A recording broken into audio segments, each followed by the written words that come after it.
and welcome to All About Community. My name is Robert L. Harris, and I'm happy to be with you today. This is especially important because our guest is Bishop Bob Jackson, Axel Gospel Church, right here in Oakland. Bishop Jackson, welcome to All About Community. Thank you, sir. Man. It's Thank been you. a long time. Some people thought we had evaporated. Right. Never. We are here. We're back. Because it's all about community. It's all about community. I'm agreeing. We're going to keep it all about community. Yes, sir. Now tell me, what's going on here in Oakland? This voting thing, I guess it's next year we're going to be having a presidential election.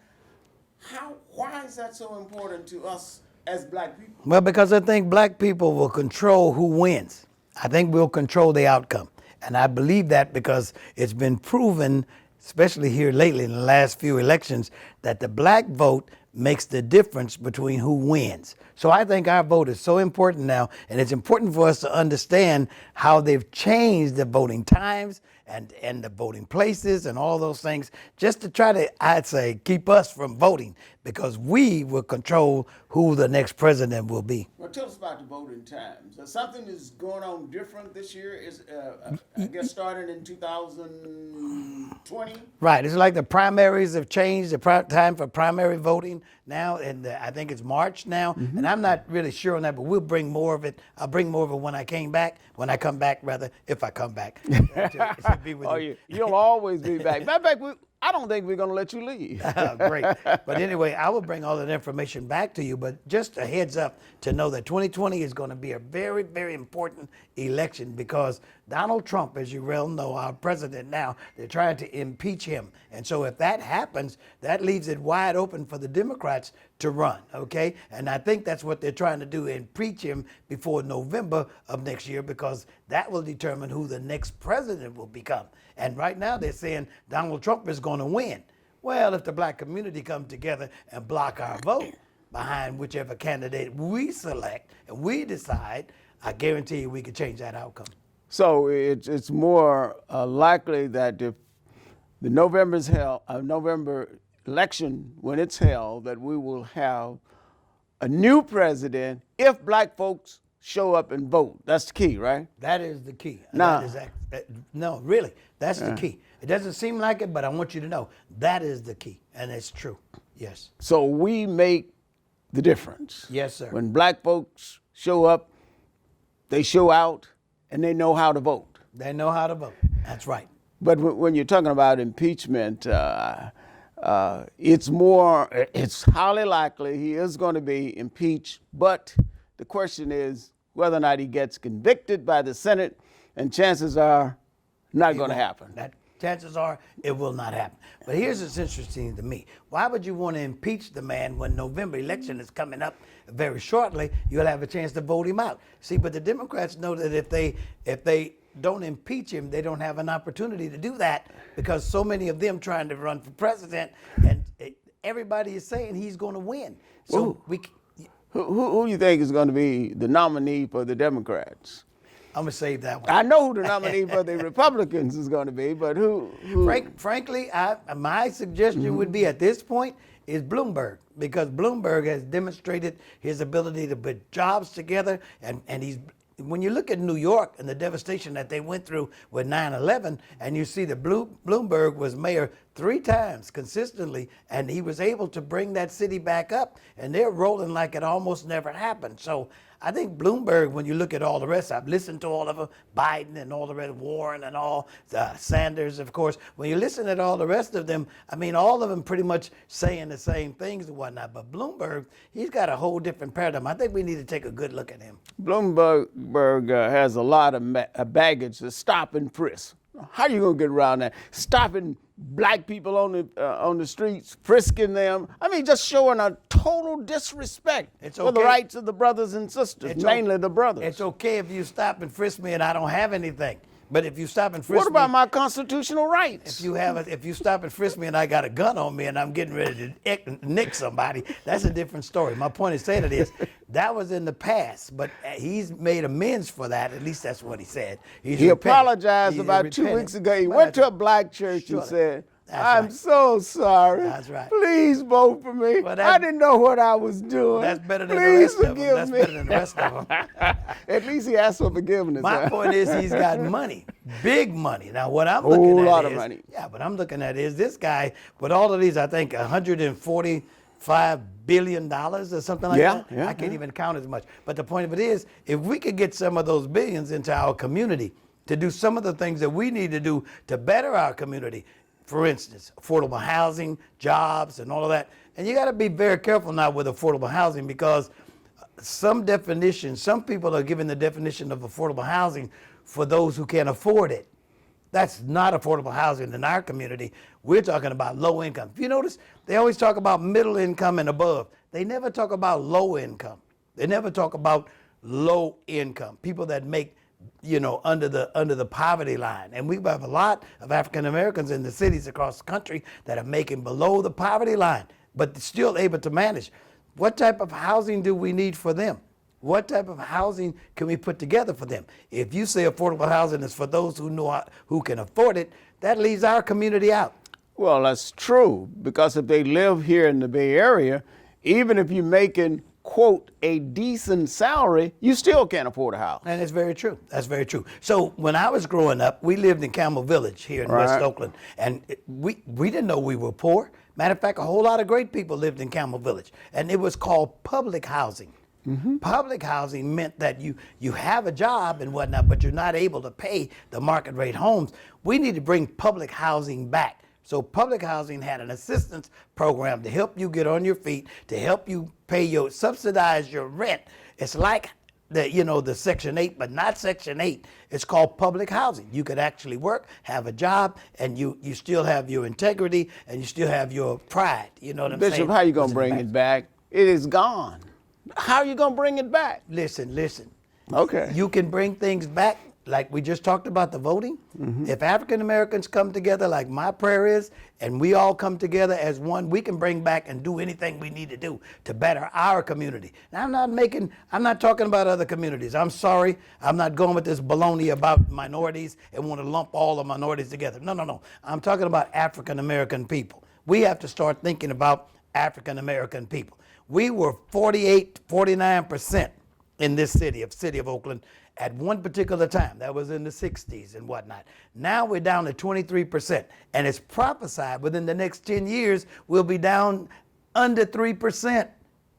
We can't afford to sit back and let that happen. So we have to do something now to make sure that doesn't happen and the homeless population don't keep growing, because it's growing with our people. Well, you're talking about community mobilization. Yes, sir. How do you mobilize a community in order to get them situated so that they understand what the problems are and then willing to take on the responsibility of resolving those problems? How do you do that? Exactly what you're doing right now. You're informing the community. This All About Community is a great program because it's an informational program. It's designed to let the black community know that these are the things that we need to do and we're working on, and we need you to come together with us in order to make these things happen. You know the old proverb, African proverb, it takes a village to raise a child. Well, it takes a village to raise a community. And as a community, we're coming together, and that's what we're going to focus on. Yeah, but where do you start? Where do you start? Right here with our community. We start right here talking about what we need to do and how we need to do it together. We don't use the personal pronoun I anymore. We use the pronoun we. You see what I'm saying? And we start working as a collective, and I guarantee you we can make things happen. Well, what are some of the first initial steps that we can take in order to make that happen? Who are the key players, and what can we do Good to question. get them in action? My thoughts are we deal with all of the black organizations that we have functioning in the city of Oakland right now. We have a lot of black organizations, but they're working in silos. This organization is over here, this group's over here, this group's over here. Because the enemy knows if he keeps us divided, he can keep conquering us. But if we ever come together and unite and work together as a collaborative for the whole community as opposed to just our own personal interests, you would see something that I'm telling you, nothing could stop us. If you look at the Word of God, I got to preach a little bit. Nothing wrong with preaching. If you look My at- father's a preacher. Your father's a great man. He was a great man. Genesis chapter 11. If you read, you'll read about a guy by the name of Nimrod, who was a leader. And what he did was Nimrod was going to build him a tower into heaven. And they said, of course, it couldn't be done. The naysayers, no doubt, laughed at him and whatnot. But what he did was he got all the people together. They all were speaking the same language. They all were speaking about the accomplishment, the goal. They had a vision. They had a goal. They were going to heaven without being saved. And listen, they were so doing it. They were so involved with doing it. The people together as a mass group united that God had to come down from heaven to stop them from what they were doing. So we have a paradigm already in the Bible, Genesis 11. All we have to do is come together. Now that's the challenge, coming together. Yeah, coming together. I don't know how we do that. Well, we focus on the vision. Because, let me say, the reason why I say that, because I've seen over the years that we've all been motivated at times, and then everything seems to just dissipate and fall apart, and nothing really happens. So what happens is, once again, we, as a collective, as coming together at a united front. What I noticed, and I've been pastoring for 35 years. I've been in Oakland, matter of fact, the end of this month, 74 years, okay? I was born in Berkeley, but I lived in Oakland at the time. I was raised in Oakland, educated in Oakland, the whole business. Been here all of my life, and I'm not going anywhere. Plan on dying in Oakland. So my thing is, I know when Oakland was beautiful, when it was great, the black community was great, and we were doing wonderful things. I know the time you could leave your door unlocked and nobody would break in on you because we were neighbors. We were friends with one another. We worked together. We just had a great community. You have a big celebration coming up, don't you? Church of God in Christ Expo on the 31st. Isn't there? New Year's Eve. New Year's Eve. We always celebrate New Year's Eve, absolutely, because it's a new year. But not only that, watch this. Our new year is 2020. Mm-hmm. Now, what do you think of when you hear 2020? What's the first thing you think of? A new year. No. 2020, you think of vision. Vision. If 2020 would correct it with glasses or whatnot, 2020 vision. I believe 2020 will be the year for the African American community to be able to see that God's going to open our eyes. We'll be able to see what we need to do as a community coming together and quit working in those silos to say, okay, listen, I'm all in for the whole community to be able to do something to better our whole community. And those without vision perish. That's the word. Don't touch that dial. Don't go away. We will be right back with All About Community. When it comes to your money, whatever you want to get smart about, you can find at smartaboutmoney.org. Smart About Money is a free online resource. We are a non-commercial, non-profit organization dedicated to helping people just like you get information about money. For everything from how to build an emergency fund to how to deal with job uncertainty, smartaboutmoney.org has the answers you've been looking for. Smartaboutmoney.org, the easy place to start when you want to get smart about your finances. Hello again, and welcome back to All About Community. When we went to break, I was talking with Bishop Bob Jackson, Axel Gospel Church right here in Oakland, who is truly one of our visionary pastors here, who's doing a lot to help this community. Bishop Jackson, welcome back again. And when we went to break, we were talking about vision, but you have always, in the last, I guess, 30 years or so, you've been pastoring Axel Gospel, had a great vision. Now, tell me, can you, in a word or two, explain why, starting with the local voter, why it's so important to elect local officials who will be responsible for carrying out our policies, and I think that will get us moving to greater things. Well, I need more than a minute. Well, take as long as you want.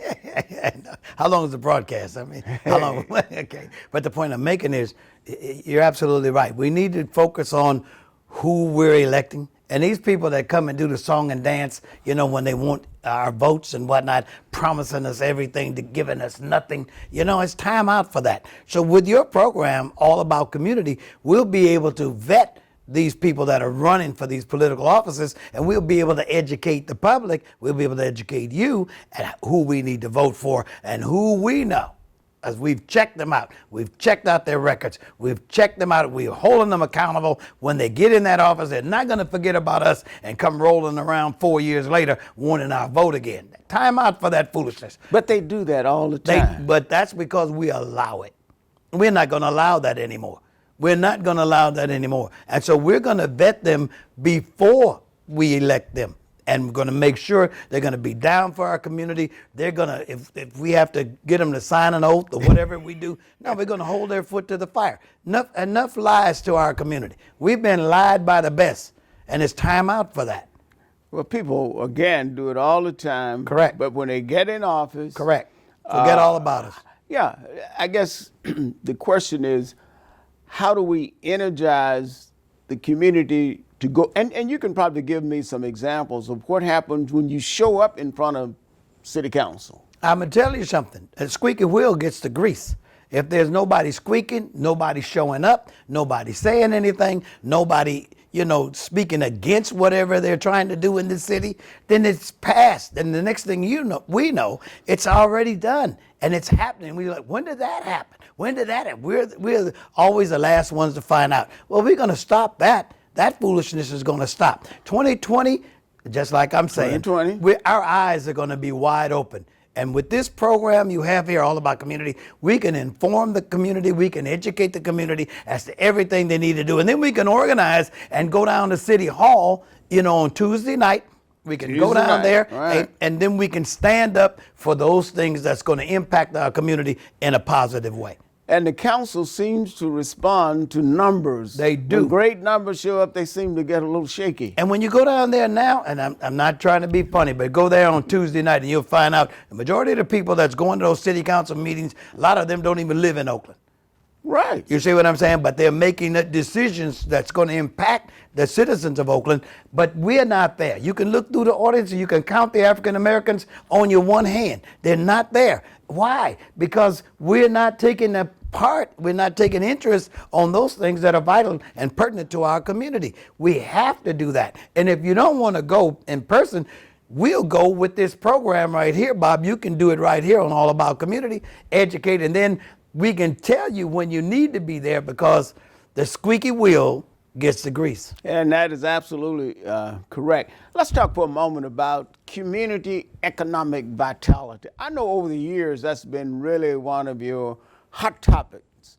How do we develop communities to make them more economically viable, and especially black communities? You remember 7th Street? I do well. I used to live right in Camel Village. Right. 895 Camel Village Court. That's right around the corner. Right around the corner. That's right. Know all about it. Well, how do we reclaim that type of enthusiasm for black businesses? Well, we need to start with the Oakland African American Chamber of Commerce, which I'm very much a part of that. We need You're not only a part of it, you're the founder of it. Tell us the story. How did you start the Oakland African American Chamber of Commerce? Well, I went to the state of California. I went down to the state of California. I went down to the Capitol, and I began to go through there, and I met the gentleman that was over the black legislative. Jerome Horton. Jerome Horton, exactly. He was over the Black Legislative Council at that particular time for the state of California. I went in his office to see him, and I told him I was there. I needed help from the state because we weren't getting help from the city, and we needed him, and the black legislators to come together and help us in Oakland. And so he told me, he says, do you have a Chamber of Commerce there, a black Chamber of Commerce? I said, man, I'm not here to talk about Chamber of Commerce. I need your help, on this level, state level. He says, you get out of my office and you don't come back until you have a strong... And he threw you out of the office? Threw me out of his office. And you don't come back until you have a strong black Chamber of Commerce because you'll never build a black community without that. That's how I started 16 years ago, the Oakland African American Chamber of Commerce. So to answer your question, We need more black businesses. And then we need black people to support our black businesses, just like the other races do. The other races go out of their way to patronize their particular businesses to keep them operational. We just go to anybody and everybody. Why do we do that? Because we want to spend our money, and we don't mind spending our money with whomever will take it. And we need to stop that. If they don't look like you, if that's not an African-American business, you need to patronize. And I'm not trying to be racist. I'm just trying to keep the money in our community. You're trying to do like the Chinese do. That's right. Like the Koreans do. That's right. Like the Mexicans do. That's right. Like everybody but us. Have you ever seen a black person working in a Mexican restaurant? Have you ever seen a black person working in a Chinese restaurant? And you won't. You know why? Because they hire their own and they deal with their own and whatnot. But I say we're like the wildebeest in Africa. Everybody eats off us. But once we learn how to control, you know what I'm saying, our monies, and stop spending our money on all of the things we wasted on and begin to collectively put our money together in our own community, we have a lot of great African-American businesses. And most of the African-American community that's in the city of Oakland don't even know about them. Don't know where they are, don't know where they're located, because they're not in touch with the Oakland African-American Chamber, which I'm hoping that you can bring some of that information and some of those businesses to this program, and maybe we could do some commercials on your program if you don't have them already, and advertise those black businesses so our community will know where to go to patronize our businesses. So that's a good promotion for black business there, if they could come right here on our TV and tell us about that business. And they can do it. Yeah. If you would have it, you're the host. Oh, well, I'm all in favor of black businesses. And I am too. I grew up in the country in Arkansas. Hey, I couldn't go to white businesses. Yeah. I had no choice. That wasn't a bad idea. I wish we could bring that back. So all we could go to the African-American businesses. That would keep our dollars in our own community. That would make our community a lot more powerful. And then give jobs to our own community. We always begging other people for stuff that we can provide ourselves. There's nothing wrong with black people. We can have our own businesses. We can have our own jobs. We can have our own people working in there. We can support our own causes. But the questions still remain. What? Why don't we? And we've been talking about this for some time. We have. But what concrete steps, if any, that we can take to really get blacks to understand the importance of supporting other black businesses? So we're working on that right now. And what we've been doing is we've had a series of meetings, and we're just with people that are in key positions with their jobs already. We have a lot of great African-American people that are running their businesses, that are CEOs with other businesses, other people's businesses, doing a fantastic job. Bernard Tyson, which we just mourned his passing from recently deceased. He was working as CEO as Kaiser. And if this man could run Kaiser, couldn't he run his own business for the black community? Well, we have a lot more, I found out, that are right here in the Bay Area running the other man's business. Can't we run our own businesses? The answer is yes. And we will do it. And we're starting to do that now, looking at how we do that for our community. And just a small example of how that can start, think of the plumbing business. Yes. The plumbing ministry. Yes.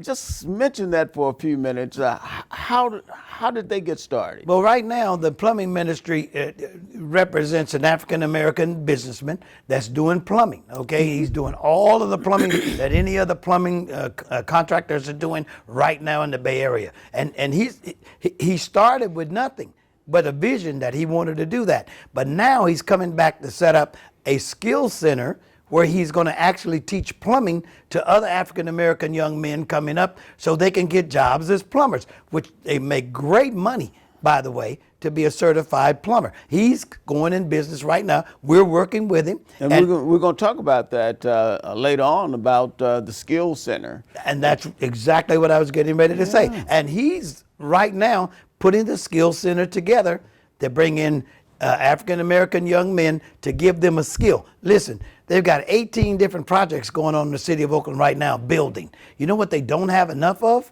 Skilled people to work on those projects. They have a lot more they want to do, but they don't have plumbers, they don't have carpenters, they don't have electricians, they don't have those people, journeymen, that are able to do the work.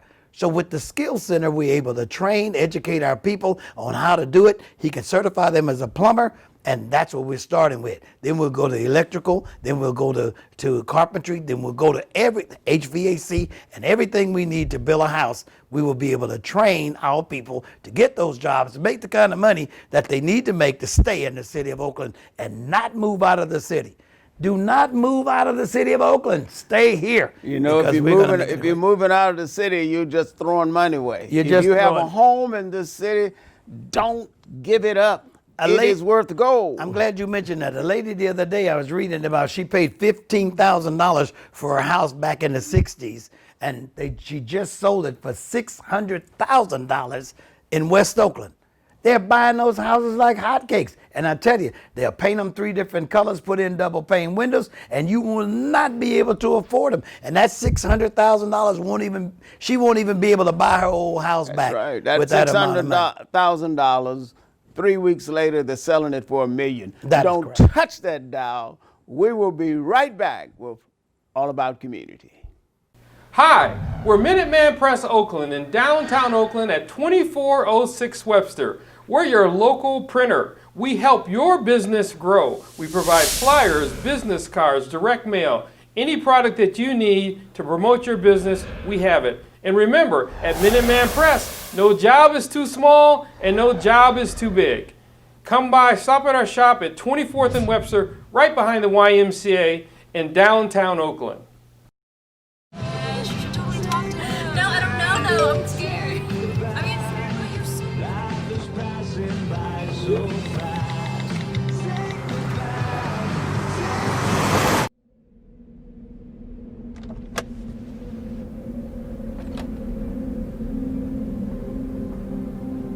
Do you know that you're in my lane? No, not at all. Are you not paying attention? Are you texting? I was just checking in with my mom. I was telling her that I thought we'd be home by 6. It's okay. There's enough time. Just pay attention. I'm not even halfway through my text. There's no way. I'm not even going to look up. My babies are in the car. You have to pay attention. It's just supposed to be a quick text. I'm so sorry.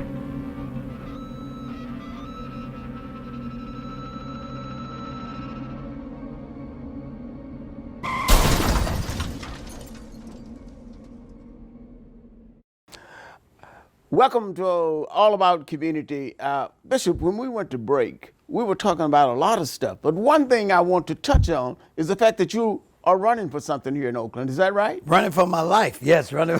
No kidding. Yes, I plan on running for city council for District 7.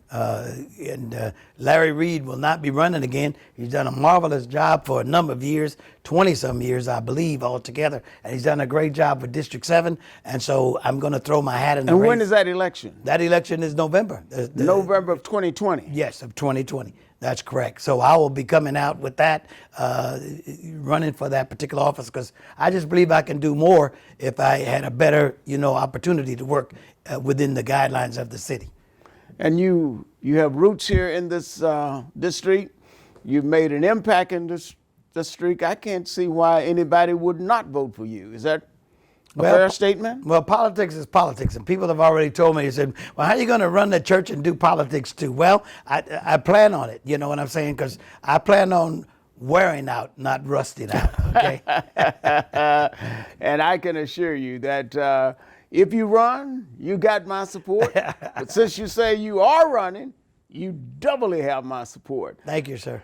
Again, thank you very much for joining us on All About Community. And no matter what you do, when you do it, or how you do it in the final analysis, it's still going to be all about community.